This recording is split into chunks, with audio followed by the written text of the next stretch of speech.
There you go. It's okay. It'll be Yeah, I fine. want to rewatch that now. But one major thing I wanted to talk about too, and it's something that is very, very close now, and that is a little thing called HBO Max. So HBO Max officially goes live in 3 days on May 27th. And you apparently have a very special, sweet deal that I think that our podcast listeners would like to hear. Yes, indeed. If anyone listening wants to use the promo code FlickPick down below, no. Uh, what's happening is, I guess I was sent an email, but if you have AT&T, if you use the phone service or you have certain internet service or their streaming services, whatever, double check. But you can get HBO Max for free for 1 year if you use AT&T. So yeah, I do use it, so I'm looking forward to that. And Yeah. I just need a new streaming service to watch new stuff on. Yeah, and I think HBO Max is going to fill in a lot of those gaps because HBO already has a very large library of content. And now with this, adding even more stuff to it, especially for me, I'm actually more excited about the classic stuff they're adding on, more so than the newer releases and the original content that's going to be on there.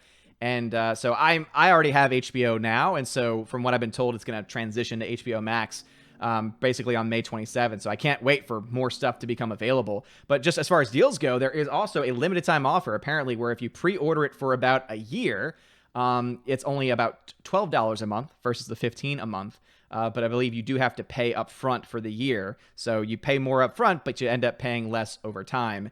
And so if you already Yeah. plan on having it. Yeah, I'm really curious about some of the catalog titles that they put on there, and I know HBO has some really good series that I want to catch up on, or possibly rewatch again.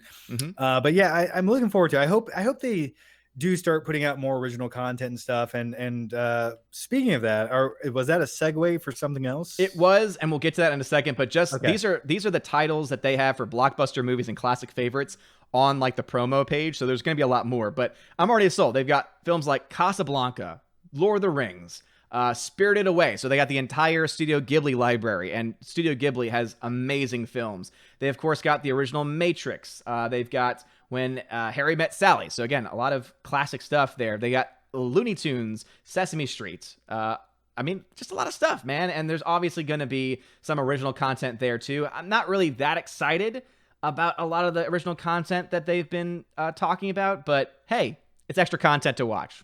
Sure. Yeah, I'll probably only watch the classic like 1990s, 1980s movies. HBO always had the best movies. And the thing about HBO compared to like Netflix might have more, but I'd rather take quality over quantity. Yeah. So yeah, with HBO, that's what you're gonna get. And there's just a lot of like newer movies that I already own, but I'm too lazy to pop in the Blu-ray. Like Joker, for example. Like Joker will be on there. If that was on, I'd watch it. But I own the Blu-ray, but I'm just something about the process of putting it in the player right now just sounds tedious to me. I bet you feel the same way about Aquaman too. Yes, I'd watch that I'd watch that right now if it was on a streaming service.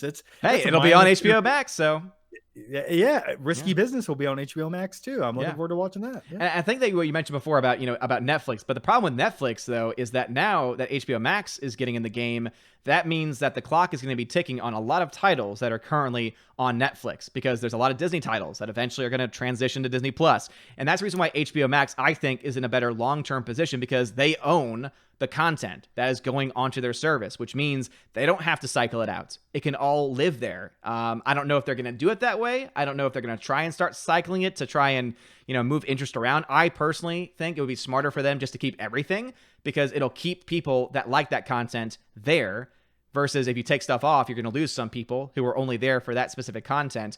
And then you just keep adding more. And then you have this huge, vast library of HBO content, of Warner Brothers library, right? I think that with Casablanca, that goes back to what, RKO that did Casablanca, if I'm not mistaken. But yeah. Or it could be something else. I'll go ahead. Knowing me, I always have to fact check myself, and I'm sure there is a wonderful listener of the podcast. She's one of my mods on the channel. She is a Valkyrie, as I like to call them, and she is also an encyclopedia. So I'm sure as soon as I said that, she either said, yes, you were right the first time, or are you kidding me? Obviously, it was not that. She cringed with hate. Exactly. She was like, how dare you? Yeah, I'm looking forward to it. Yeah, you're right. Exactly what you said with Netflix. Netflix kind of has to borrow titles.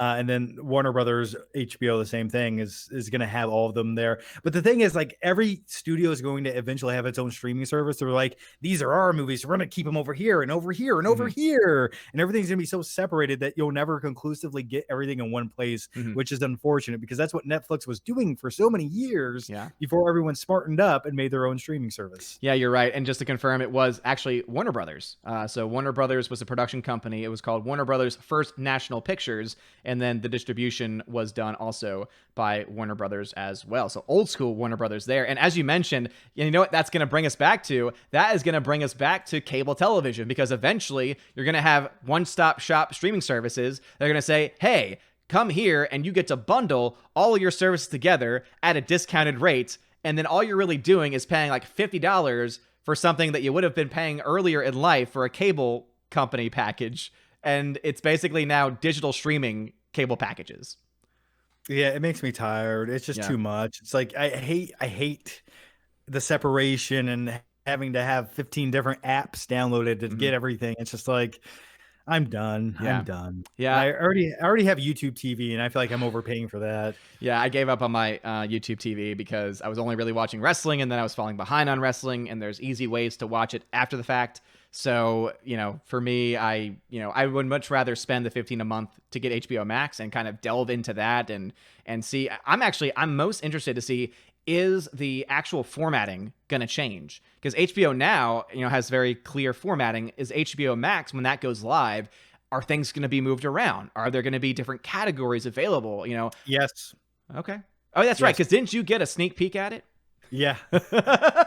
Yeah, it's different. Well, I didn't get specifically a look at everything. I saw some of the way that windows might be placed, and I know like font will be different, and they want to introduce new features, so it will look different. They want to make it look different, but that's all I know. I don't know any specific details. Okay. I wish I did. Maybe I can ask. I'll see. Yeah, it'd be very exciting if they actually are able to pull that off. That's for sure. Yeah.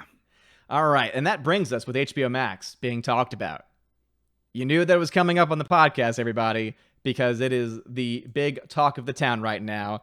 As John's like, oh God, we've talked about this at length already. And that is, of course, that on HBO Max coming to 2021 is, of course, the famed, mysterious Snyder Cut of Justice League. And so, John, give us your thoughts. Are you excited about it? Do you want to see it happen? Is HBO Max the right fit for it? What do you think?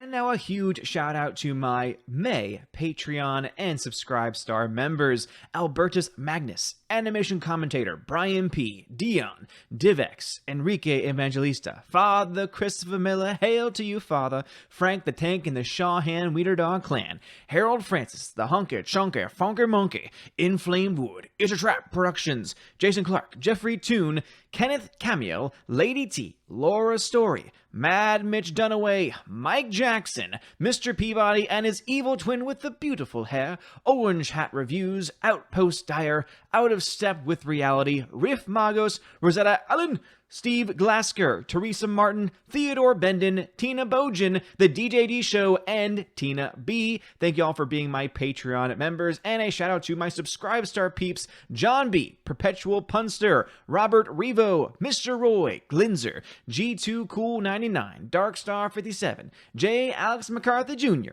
US 888209 Fast, Dean Heiss, Harold Francis, J. Rod the Beer Guru, Nebadon G. Adams, and ZK Man. And a special shout out to David Bobrizik and Edgardo Martinez. I'm going to leave that pause there just in case anyone decides to join for the month of May, because you can indeed join on Patreon or Subscribe Star at any time this month to be eligible for any of the perks. They include access to an exclusive podcast that I do with John, the Flick Pick of John Flickinger's fame, so make sure you go ahead and check that out at the $10 and up level. Also, if you Subscribe Star or Patreon at $5 or up, you have access to exclusive giveaways of 4K movies, digital films, and a bunch of other stuff in between as well. And if anything, you could at least give just anything that you really want to help support the channel, and it would really help me out a lot. Keeps the lights on, makes me able to continue to do this kind of stuff. So anything you possibly give, check out some more information in the description of the Patreon subscribe star, and of course YouTube membership links as well. You guys are all amazing and beautiful people. Have a wonderful day, and as always, God bless.